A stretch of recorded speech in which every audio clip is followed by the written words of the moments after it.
আজ করব কাল করব করে দিনগুলি যাচ্ছিল, কাজগুলো আর যেন হচ্ছিল না। তো যেহেতু আজ সানডে, তো সানডেটা তো কাজে লাগাতেই পারি। সকালে ব্রেকফাস্ট থেকে শুরু করলাম, চা আর ম্যাগি বানিয়েছি, তো বরকে দিয়ে দিলাম। যেহেতু ডেলি বের হতে লাগে, তার জন্য কিন্তু অনেকটাই কাপড় চোপড় জমা হয়েছে, সেগুলো আর ধোয়া হচ্ছিল না এই বৃষ্টির কারণে। আজ বৃষ্টি হয় কাল বৃষ্টি হয়, এভাবে অনেকটাই জমা হয়েছে। আর এই যে বালিশের কভারগুলো, এগুলোও নোংরা হয়েছে।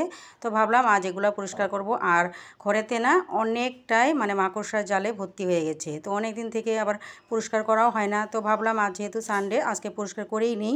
আর সোমবার থেকে শুক্রবার তো একদম পসিবলই হয় না, আর শনিবার দিন তো ঘর ঝাড়াই যায় না। তো ভাবলাম আজকে এগুলো সব কিছু করে নিই। যেহেতু আবার সামনে দুর্গাপূজা রয়েছে, তো দুর্গাপূজার সামনেও তো পরিষ্কার করতেই হবে। আজকে রৌদ্রটা কিন্তু খুবই প্রখর দিয়েছিল, তার জন্যই অনেকটা কাপড় আজকে ধুয়েছি। ধুয়ে এইমাত্র স্নান করে আসলাম। তো এখন রান্নাঘরে যাব। আর বাজে কয়টা জানেন? এখন বাজে 1:30টা। তো কখন রান্না করব কি করব ভেবেই পাচ্ছি না, তো তাই ভাবলাম আজকে সিম্পলি রান্না করব। তো চলুন তাহলে রান্নাঘরে চলে যাই। এই তো রান্নাঘরে এসে গেছি। ভাত তো রাইস কুকারেই হচ্ছে। আর এই যে মাছের একটা ঝোল বানাইলাম আলু কুমড়ো দিয়ে, যেটা আমরা বেশিরভাগ খেয়ে থাকি আর কি। তো রান্নাটা হয়ে গেল, তো আমার দুপুরের কাজ এখন শেষ। আর এখন বাজে 2:30।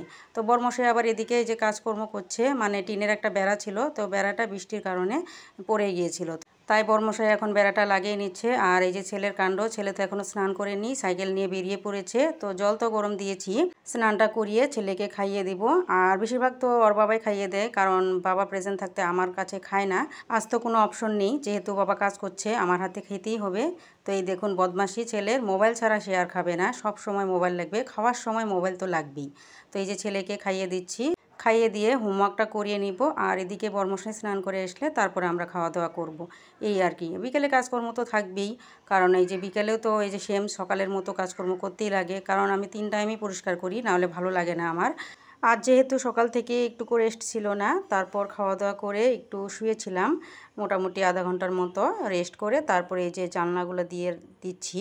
এখন বাজে 5:30, আর এখন তো দিন ছোটই হয়ে গেছে। তো এখন মানে ঘরটা ঝাড় দিয়ে তারপর সন্ধ্যাবাতিটা দিয়ে দিব। সন্ধ্যাবাতি দিয়ে দিলেই আবার ছেলেকে পড়ানোর পালা। আর পড়িয়ে দেখব কি রান্না আছে না আছে, তারপর তো রান্না করতেই হবে।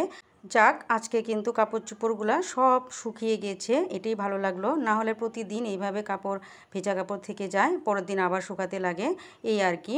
দেখুন না, বিকেল কিন্তু 5:30 বাজে, এখনও কিন্তু রৌদ্রের তাপ, কারণ আজকে সকালেই খুব রৌদ্র উঠেছিল। তো বন্ধুরা, আজকের মতো কিন্তু ব্লগটা এই পর্যন্তই রাখছি। এই দেখুন মশারিও মানে ধুয়ে দিয়েছিলাম, আর মশারিটা সপ্তাহে সপ্তাহে ধুতে লাগে, কারণ হোয়াইট কালার না, ময়লা হয়ে যায় তাড়াতাড়ি। তো বন্ধুরা, আজ এই পর্যন্তই। আগামীকাল নতুন একটা ব্লগ নিয়ে আসবো, একদম সেম টাইমে সন্ধ্যাবেলা। তো আপনারা অবশ্যই কিন্তু আমার পাশে থাকবেন। আজকের মতো tata, bye bye, good bye.